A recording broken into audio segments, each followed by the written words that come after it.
All these realizations are part of the realizations that come from experiencing the experience of Ramadan. Okay, not just that we are abstaining from food and drink and doing everything else which doesn't give us traction. So we have to have spiritual traction. All right? And to have spiritual traction, you must not have distraction. Okay? Too many distractions take you away from being able to focus your consciousness on the meaning of acquiring these rewards from fasting. And the ultimate reward, of course, or the beginning of the reward, depending upon where you are in your spiritual journey, is to experience your own Laylatul Qadr.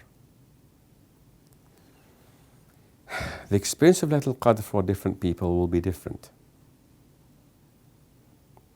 And one way to think of it is to think of it as having a cup of tea or coffee. The coffee is contained in a coffee bean, or the tea is maybe in a tea leaves or in a tea packet, or maybe the sweetness of the drink is in the sugar, or maybe it's a cube of sugar. But when you put the cube of sugar into the water, the whole water tastes of the sugar. So with every sip, you can actually taste a little bit of the sweetness of the sugar. Laylatul Qadr is like the flavor of the month of Ramadan. So if you fast Ramadan daily, iman wa ihtisaban, as we say, faithfully, in an attitude of faith and belief and conviction in Allah, desiring to fulfill what Allah expects from you, then with every day that you fast, it's like having a sip, like drinking a cup of tea or a sweet beverage. With every sip, you are tasting a taste of Laylatul Qadr. And that act of fasting every day in the month of Ramadan will have a transformative effect upon you. And it will give inside your consciousness an awareness and understanding at a kind of intuitional level, of the meaning of Laylatul Qadr, which is the essence of the month of Ramadan and the essence of what fasting is all about. And so, when we fast, and this is something we must do with all of our acts of worship, we must not look at the actions that we do as ends in themselves. Everything that you do, whether it is your fasting or your prayers or your performing of the Hajj, it is for a particular another end. Some Muslims just think of the prayer as an end in itself. No. It's like buying a car and just loving the car. Okay, you buy a car to take you somewhere. But some people buy a car because of status. They want a car that says, I have this car. All right. Some Muslims' relationship with Islam is like a person who buys a car not for transportation, but because they want to call themselves a car owner, a Mercedes owner, a Rolls-Royce owner, a Ferrari owner. No. You buy a car for a greater purpose.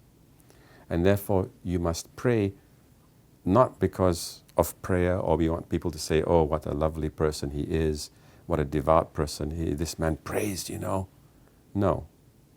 You pray because you want to reach God. You fast because of certain objectives that bring you to a closer relationship with the Creator. So when you fast, you must fast for a purpose. This is the meaning of niyyah. The first hadith in the collection of Sahih al-Bukhari is إِنَّ الْأَعْمَالَ بِالنِّيَّاتِ. Indeed, all actions are judged by their intentions. So the intention with which you do anything gives that thing the meaning. And even we know this.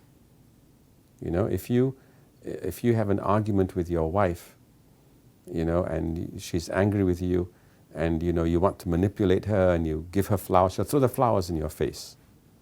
Or say, "I love you, sweetheart." Don't tell me you love me, you know, because she knows your niyyah. Your niyyah is not one of love. Your niyyah is one of manipulation, or and not a good niyyah. So the Creator even understands our niyyah even more. Okay, so the niyyah is very important in everything that you do. But niyyah is not just that you say it. Of course, saying it is formally important. But what is more important is that the real content, the substance of your intention is there. So if the substance of your intention in fasting is to reach God, is to experience Laylatul Qadr, not so I can say, "Oh, I've experienced Laylatul Qadr." No, but so that you can say, Alhamdulillah, God, I know you, I believe in you, I bear witness to you.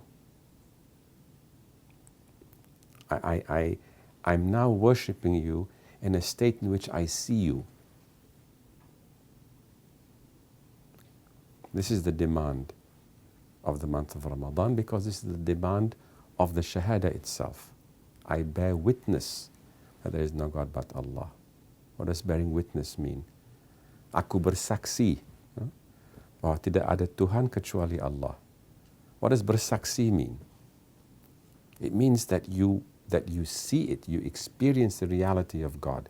It's not some just, idea that your parents taught you about and that you are not sure about it. Many of us, I remember when I was a young boy, I actually asked my father once, I said, doesn't ashhadu means that I see? His witness is yes. Doesn't ashhadu an la ilaha illallah means that I see that there's no God but God? He said, yes. I said, Dad, I haven't seen God yet. And I used to feel very uncomfortable. I was taught to pray, and in my julus, I ashhadu an la ilaha illallah, and my voice would say, Faisal, you're a hypocrite. You're saying something, but you don't mean it. Because you're saying it, but it has no meaning. So I had to have this meaning. Otherwise, I'm just going through the motions. Now, our faith demands that you actually witness and bear witness to God, that you reach the maqam of ihsan, which according to the hadith of the Prophet is that you worship God in a state of seeing Him. And if you don't, then with the conviction that He sees you. Now all of this is a demand of our religion. Now how do you reach that? How do you get that? How do you start going on this journey? Fasting the month of Ramadan and fasting in general is a very important tool and an essential tool on this journey. And it's these blessings that we want to attain. And that is why Laylatul Qadr is better than 1,000 months.